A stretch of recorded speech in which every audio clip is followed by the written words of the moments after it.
So there's a bunch of stuff we did to our truck that it's about time I shared this with you. This is a stock F-150 XLT, 2017, and we bought. It's got every option on it except leather. But it's an XLT, so it's not platinum or King Ranch or anything like that. It's just a basic 2017 F-150 short box, and we did a bunch of stuff to it to make it better, and this is what I want to share with you guys. So the first thing we did was put shocks on it. So I put Bilstein Shocks, and I don't know if you can see them in there. So we took off the old shocks, which were actually pretty good, the stock shocks, and we replaced them with Bilsteins. And within the spec of the Bilstein, it lifts the truck about 2.5 inches. You can adjust the height of the truck with those shocks. So what we did was we raised the truck about 2 inches or 2.5 inches or so. And then beyond that, we took out the 2-inch block that's a standard block in the back, spacer block, and we added the 3-inch. So we put a 3-inch spacer block in there, and I don't know if you can see it, but there's a 3-incher in there rather than a 2. So we raised the truck about another inch in the back. So it's raked 3 inches in the back, 2 in the front, so it's raked 1 inch. And so that's the first thing we did. Big change in the ride. A little bit stiffer, but handles better, corners better. So highly recommend that. Next thing we did, change the wheels and tires. So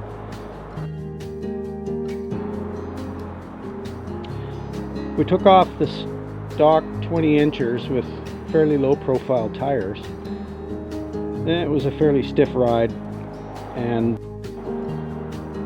you know, not very robust sidewalls for going in off-road, bumpy terrain, hauling loads.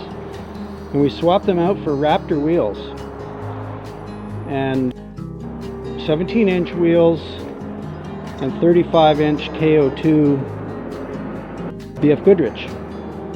So overall the tire outside diameter is about 35 inches, which is a couple inches. I think the stock stuff was 33.5. Now it's 35. So that added another 1.5 inches to the 2.5. So it went up about 4 inches. So nice improvement, and I would highly recommend that to everybody as well, if you can find them. So the stock Raptor wheels with these tires actually don't rub. They don't rub on the crash bars, they don't rub on the frame. So it works out really well. And they ride nice. I keep them inflated to 44 pounds, all four, and it works really well. So super happy with that. Next thing we had to do, really, because these things are wider than the original ones, we added Fender Flares. So these Fender Flares are, I don't know what they cost, a couple $100, whatever. But they're great. They basically go wider than the tire, so they capture all the mud slinging. They keep the truck fairly clean, right? Plus they look cool. So that's the other thing we did. You can see the back one as well. They have LED lights in them, so they're actually quite nice.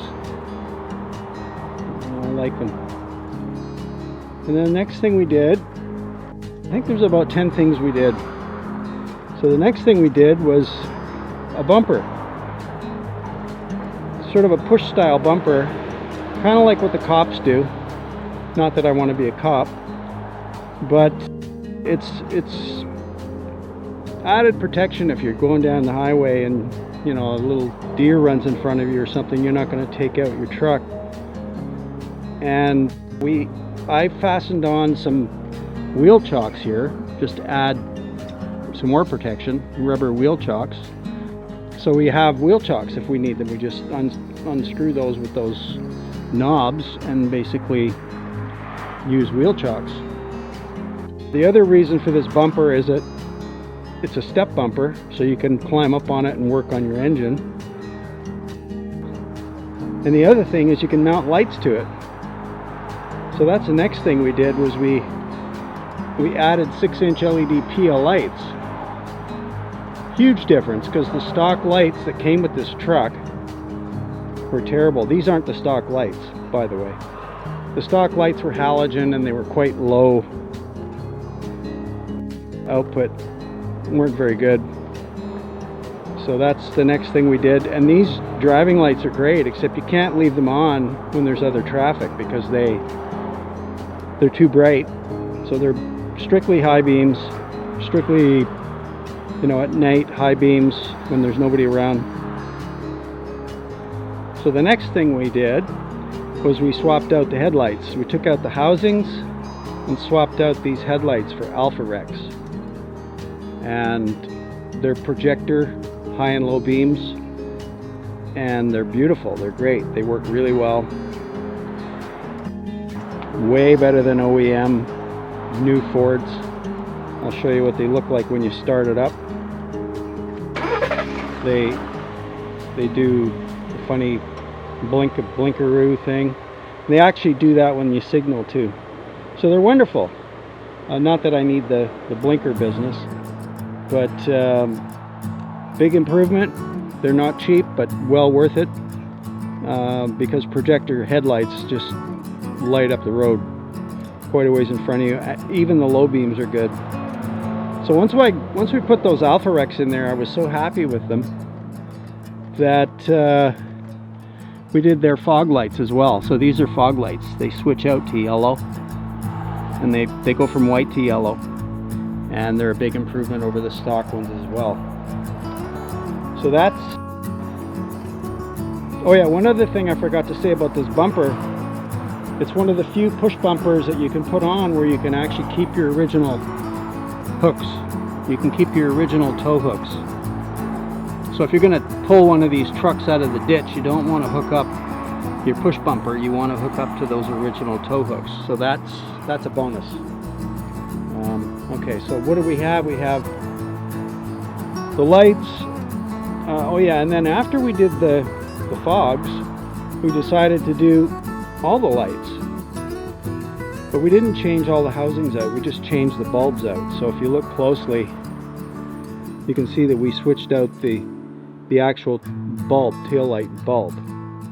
And so all the brake lights, reverse lights, license plate lights, we switched those out to LED. Again, they draw less power and a better light. So just a better all-round performance. Next thing we did was put a rack on this truck. It's called a track rack, and it's owned by PIAA now, and it's basically carry your canoe, carry paddle boards, carry a rooftop tent, whatever you want.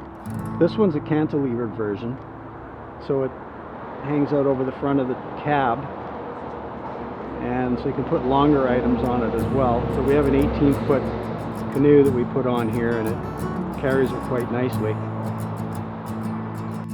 But one of the dilemmas we had was, how do you put a rack like this on and still maintain your tonneau cover, Bakflip tonneau cover, right? Because most of these tonneau covers, if you get a segmented one, they lift up in sections. Well, when you lift them, they hit the rack.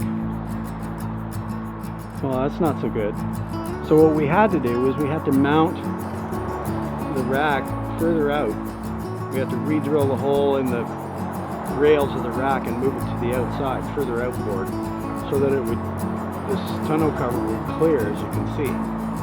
So not everybody is set up to do that.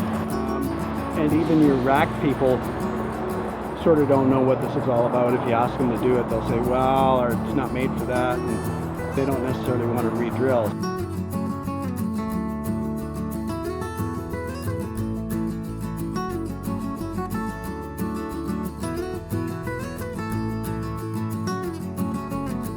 drill the rail further out so that you can lift your tonneau cover in between, and that's what we ended up doing. And it works right up to the front. It flips all the way forward, and so you're not wiping out your pickup truck box just because you have a rack on, right? So that's the other thing we did.